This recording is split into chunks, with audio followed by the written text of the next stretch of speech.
بسم اللہ الرحمن الرحیم نحمدہ صلی اللہ رسول کریم انشاءاللہ ماشاءاللہ سبحان اللہ۔ السلام علیکم ورحمۃ اللہ وبرکاتہ۔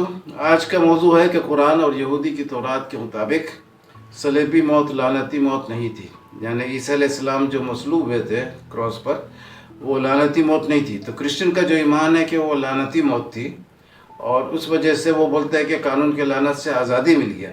اب ختنہ بھی نہیں کرتے اور بہت سارا قانون پہ عمل نہیں کرتے، میں بعد میں بتاؤں گا۔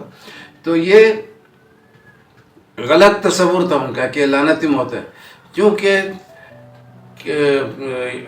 کرسچن کے چند بائبل ایسے ہیں جس میں استثناء یعنی تورات کا وہ 21 نمبر باب اور 22-23 نمبر آیت ہے، اس کے 30 عیسائی تورات تو ایسے جس کے مطابق کہ جو لٹکایا گیا وہ لعنتی ہے، جبکہ 11 عیسائی تورات میں بریکٹ کے اندر یہ جملہ موجود ہے، کیونکہ جس سے صلیب ملتی ہے وہ خدا کی طرف سے لعنتی، یہ بریکٹ میں ہے۔ جبکہ 3 عیسائی تورات ان آیات کا ترجمہ 3 یہودی تورات کی طرح کرتی ہے۔ ان کے مطابق صلیب پر لٹکایا شخص لعنتی نہیں ہے، بلکہ اگر صلیبی شخص کو رات بھر لٹکایا جائے تو اس سے زمین ناپاک ہو جائے گی، جس سے اللہ کی توہین ہوگی۔ اب آگے دیکھیے کیا ہوتا ہے کہ یہودیوں کا 3 تورات جو ہے اس کا مثال ہے، ایک جیروزلم سے فیلاڈیلفیا کے رہتا ہے، یہودی پبلیکیشن سوسائٹی کا پبلش کیا ہوا ہے۔ اس میں بھی موت کا سزا کسی کو ملے تو لاش کو زندے کو نہیں، لاش کو مرنے کے بعد لٹکانے کا ہے۔ مرنے کے بعد اس کے لاش درخت پہ رات بھر نہیں رہے، زمین ناپاک ہوگی کیونکہ بدبو نکلے گا۔ بنیامین پائلٹ بھی ایک ہے اور ہیبرو انگلش بائبل، یہ تینوں میں زمین ناپاک ہونے کا ہے۔ اچھا، اب بات یہ ہو گیا کہ 3 عیسائی جو بائبل ہے، contemporary English version good news translation, اور تیسرا ہے دا میسج، اس میں بالکل یہودی کے تورات کے جیسا ہے کہ انسان پر تو کچھ ہوتا ہی نہیں، زمین ناپاک ہوتا ہے۔ اور اس کا فٹ ریفرنس بائبل کے علاوہ اور 10 یعنی ٹوٹل 11 ہے جن میں بریکٹ میں دیا ہوا ہے۔ اب آگے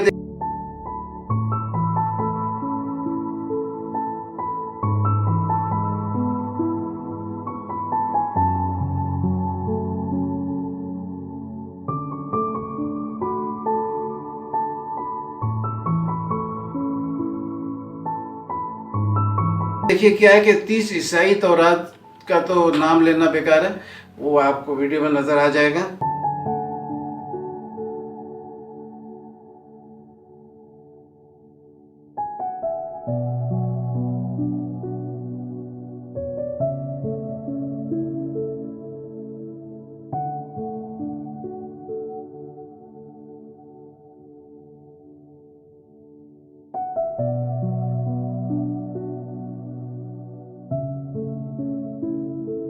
اب قرآن شریف سے آپ کو سمجھاتے ہیں کہ کیا پوزیشن ہے۔ قرآن شریف کا یہ بات ہے کہ 20 نمبر یہ ہے اپنا 20 نمبر سورہ ہے، سورہ طٰہٰ، اس کی آیت کا مطالعہ کریں 71 سے 76 تک۔ اس میں موسیٰ علیہ السلام کا مقابلہ ہوتا ہے جادوگروں کے ساتھ۔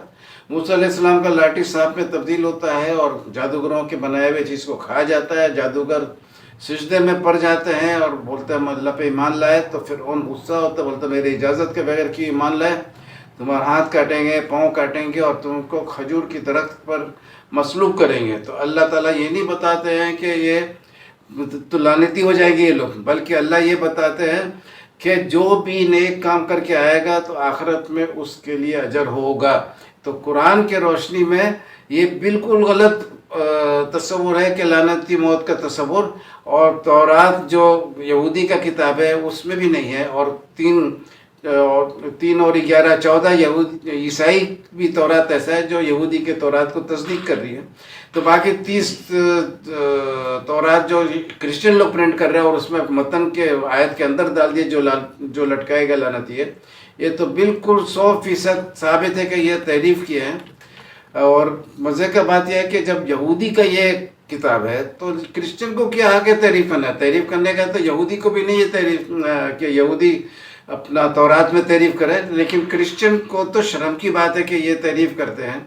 اب قانون کی لعنت سے کیا سمجھتے ہیں؟ جیسا ٹریفک سگنل لال ہے، آپ 0 मीटर गाड़ी में भी जाओ या पुरानी गाड़ी में जाओ तो रास्ते में गाड़ी को रोकना, नहीं रोकोगे तो पुलिस चालान करेगा। और अगर सिग्नल नहीं हो रास्ते में तो रोको या नहीं रोको आपकी मर्जी, कोई चिल्ला नहीं होगा। तो कानून जब होता है तो कानून टूटता है और इंसान को सज़ा होता है। तो ये कानून की लानत है कि ना हो कानून, ना हो सज़ा, ना हो बांस, ना बजे बांसुरी। तो ईसाई लोग इस थ्योरी से अपने पॉइंट को आगे बढ़ा दिए। तो मुसलमानों को भी अब सोचना चाहिए कि भाई ये गलत तस्वुर था और जिसके शिकार मुसलमान लोग भी हो गए, तो इसको तब्दील करना चाहिए, कोई शर्म की बात नहीं है। और मिर्ज़ा ग़ुलाम अहमद जो झूठा नबूवत का दावा किया था, वो अपने किताब मसीह हिंदुस्तान में लिखता है कि ईसा अलैहिस्सलाम मसलूब हुए थे। हमारा ईमान है मसलूब ही नहीं हुए थे, उसका ईमान है मसलूब हुए थे। लेकिन चूंकि वो एक नेक इंसान थे तो अल्लाह ने चाहा कि इसको लानती मौत से बचा दे, और अल्लाह ताला ने ईसा अलैहिस्सलाम को बेहोश कर दिया और उनको यहूदी लोग मुर्दा समझकर उतार कर दफन किए। 3 दिन बाद होश में आए और कब्र से निकले, शागिर्दों के साथ खाना वाना खाए। तो ये जो मिर्ज़ा ग़ुलाम अहमद लानत के तस्वुर का और इतना बड़ा बेहोश करने का ये सब मंसूबा बनाया, तो ये जब लानती मौत का तस्वुर ही गलत है, तो मिर्ज़ा ग़ुलाम अहमद और उसका ईमान और कादियानियत सब ज़मीन बोस हो जाते हैं।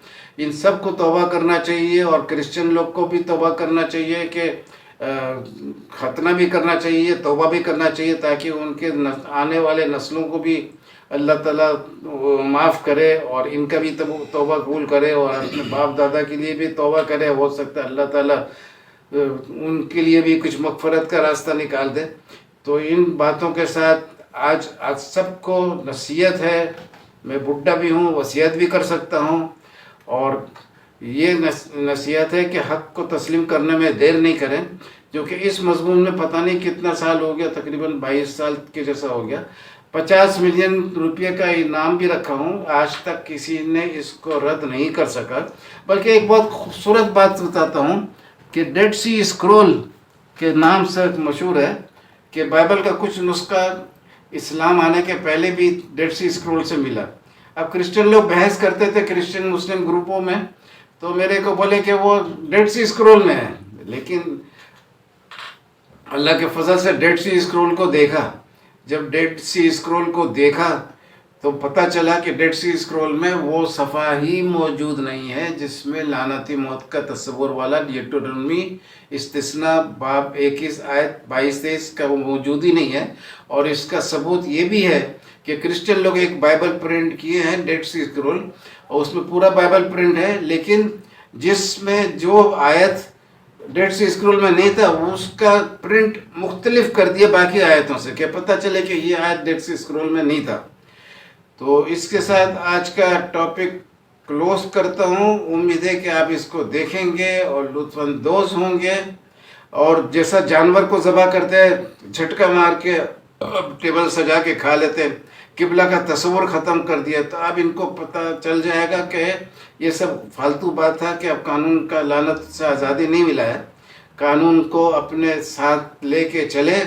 जन्नतुल फिरदौस के लिए ज़रूरी है कि जो गाड़ी जन्नतुल फिरदौस की तरफ जा रहा हो उसमें बैठे, तो वो कानून वाला बस है।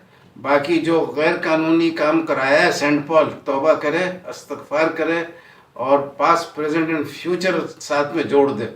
अस्सलामु अलैकुम व रहमतुल्लाहि व बरकातुहू।